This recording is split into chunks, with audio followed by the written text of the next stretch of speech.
নমস্কাৰ। সৰু সৰু কিন্তু ভয় লগা কিছু ভৌতিক ঘটনালৈ প্ৰত্যেক দিনাখনৰ দৰে মই ঝৰ্ণা আহিছোঁ আপোনালোকৰ কাষলৈ। আৰু আজি লৈ আহিছোঁ শ্ৰাৱণী দাসে কাজিৰঙাৰ পৰা লিখি পঠিওৱা এক বৰ শিহৰণকাৰী অভিজ্ঞতা।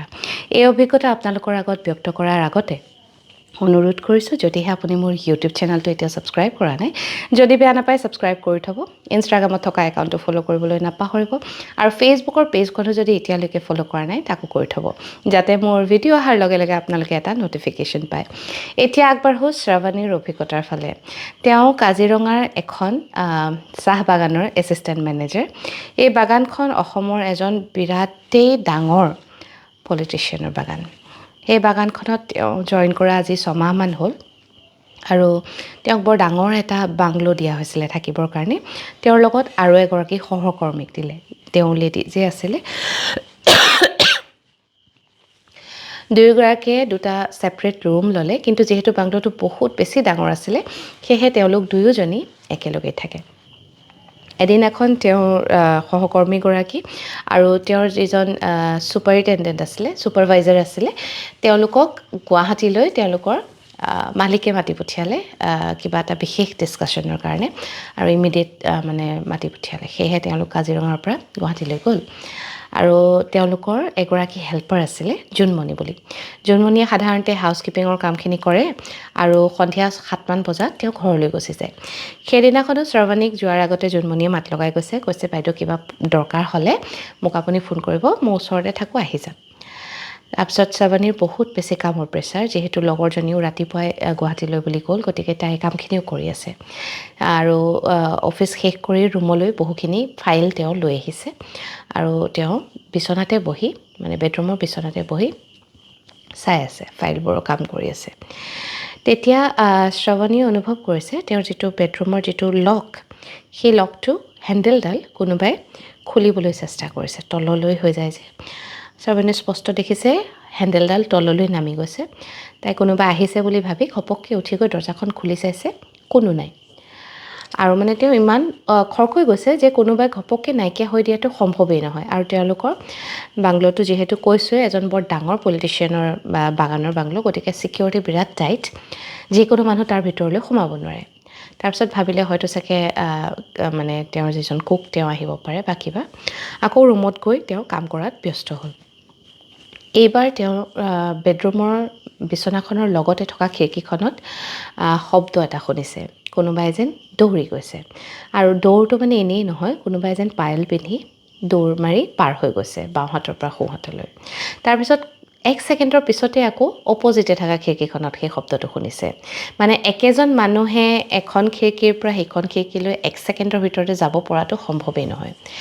শ্ৰাৱণীৰ তেতিয়া অলপ সন্দেহ হ'ল, আৰু লেবাৰৰ গোটেই পে'মেণ্টৰ কেছখিনি তেওঁৰ লগত আছিলে।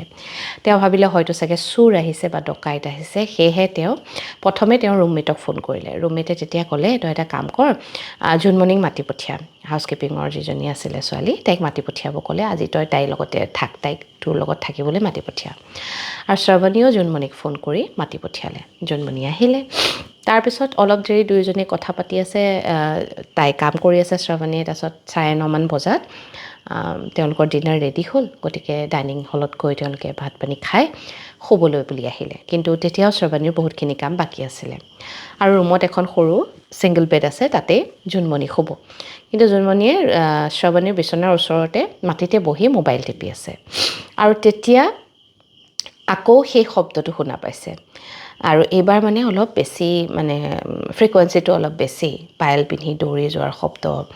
আৰু এপাকত শুনিছে তেওঁলোকে কোনোবা এজন মতা মানুহে কিবা এটা বেলেগ ভাষাত তেওঁলোকক গালি পাৰি আছে বা কিবা চিঞৰি চিঞৰি মুঠতে কৈ আছে। লগতে এগৰাকী মাইকী মানুহেও কিবা কৈ আছে, কিন্তু ভাষাটো তেওঁলোকে বুজি পোৱা নাই।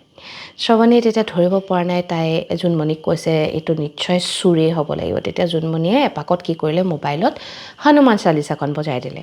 শ্ৰাৱণীৰ তেতিয়া অলপ হাঁহি উঠিলে। তাই ক'লে, তুমি ভূত আহিছে বুলি ভাবিছা নেকি? এইটো নিশ্চয় চোৰেই হয়, পইচা আছে বুলি গম পাই হয়তো চাগে আহিছে। কিন্তু আচৰিত ধৰণে যিমান দেৰিলৈকে হনুমান চালিচাখন বাজি আছিলে, সেই শব্দবোৰ নাইকিয়া হ'ল। জোনমণি হনুমান চালিচাখন বন্ধ কৰি দিলে, সেই শব্দবোৰ আকৌ হ'বলৈ ল'লে। এইবাৰ ডাইনিং হলত তেওঁলোকে কোনোবাই কথা পাতি থকাৰ শব্দ শুনিছে। বাথৰুমৰ লগত থকা খিৰিকীখনত কোনোবাই যেন ফুচফুচাই শ্ৰাৱণীক কিবা কৈ আছে তেনেকুৱা শুনিছে। গোটেই হুলস্থুলীয়া এটা পৰিৱেশ। তেতিয়া লগে লগে শ্ৰাৱণীয়ে জোনমণিক ক'লে, তোমাৰ হাতত বাৰু পুলিচৰ নাম্বাৰ আছে নেকি? যিহেতু সেই বাংলোটো, সেই বাগানখন এজন বিৰাট ডাঙৰ পলিটিচিয়ানৰ, গতিকে তেওঁলোকৰ একদম বাংলোৰ গাতে লাগি পুলিচৰ কোৱাৰ্টাৰখিনি আছিলে। গতিকে জোনমণিৰ হাতত পুলিচৰ নম্বৰ আছিলে। লগে লগে পুলিচক ফোন কৰিলে, 3-4জন পুলিচ আহিলে। তেওঁলোকে গোটেই চৌপাশটো চালে, একো গম নাপালে। কিন্তু তাৰপিছত ইমান হুলস্থুল হ'বলৈ ল'লে যে ৰুমত তেওঁলোক থাকিব পৰা নাই। আৰু তেতিয়া পুলিচকেইজনে ক'লে, আপোনালোকে এটা কাম কৰক, মানে শ্ৰাৱণীয়ে তেতিয়া তাৰে এজন পুলিচক মানে জোনমণিৰ ফোনটোৰে ফোন কৰি কওঁতে কান্দি গৈছেগৈ, মানে ইমান তেওঁ ভয় খাইছে, ইমান হুলস্থুল হৈছে। তেতিয়া পুলিচজনে ক'লে, এটা কাম কৰক, আমি বাহিৰতে আছোঁ, আপোনালোক ওলাই আহক। শ্ৰাৱণীহঁতে যেনে তেনে দৰ্জা খুলি বাহিৰলৈ ওলাই আহিলে। আৰু তেতিয়া মানে সেই হুলস্থুলবোৰ হৈ নিশা প্ৰায় 3মান বাজিছে। আৰু তেতিয়া মানে পুলিচকেইজনে সুধিলে যে কি হ'ল। তেতিয়া শ্ৰাৱণীয়ে গোটেইখিনি কথা ক'লে। তেতিয়া তেওঁলোকে ক'লে, এটা কাম কৰোঁ, আমি ইয়াতে বহি ৰাতিটো কটাওঁ, আমিও চাওঁ কোননো আছে। আৰু নিশা যিহেতু 3মান বাজিছে, চবৰে টোপনি ধৰিছে। তেতিয়া এজন পুলিচে ক'লে, চেনি চাহপাত যদি আছে আপোনালোকে লৈ আহিব পাৰে। জোনমণিক ক'লে মেইনলি, লৈ আহিব পাৰিবা নেকি তুমি? আমি কৰোঁ, ইয়াতে চাহ বনাওঁ। জুই ধৰি আছিলে তেতিয়া তেওঁলোকে তাত। তেতিয়া জোনমণিয়ে ক'লে, মইতো অকলে নাযাওঁ, বাইদেউ আপুনিও ব'লক। শ্ৰাৱণীয়ে ক'লে, ব'লা ময়ো যাম। লগত আৰু এজন পুলিচ লৈ গ'ল। তেওঁলোক গৈ কিটচেন পাইছেগৈহে মাত্ৰ, বাংলোটোৰ যিখন মেইন দৰ্জা, সেই দৰ্জাখন কোনোবাই বিৰাট জোৰেৰে গুৰিয়াই ভাঙি পেলাইছে। অথচ পুলিচকেইজন সন্মুখতে মানে লনত জুই জ্বলাই বহি আছে।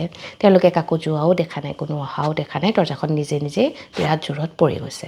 আৰু সেইখন মানে ইমানেই মজবুত, ডাঙৰ আৰু ভাল কোৱালিটিৰ দৰ্জা যে এজন মানুহে গুৰিয়াই ভাঙিব পৰাটো সম্ভৱেই নহয়।